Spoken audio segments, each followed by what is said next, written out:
I went to the park for a walk today, and you won't believe what I found on the ground.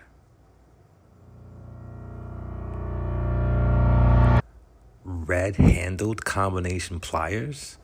Who left you here? Some tradesperson dropped these, or maybe they were left for me.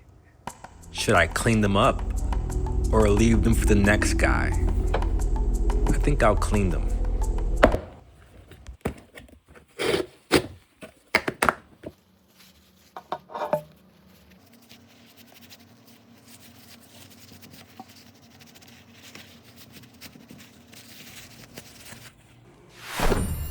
This might be the start of something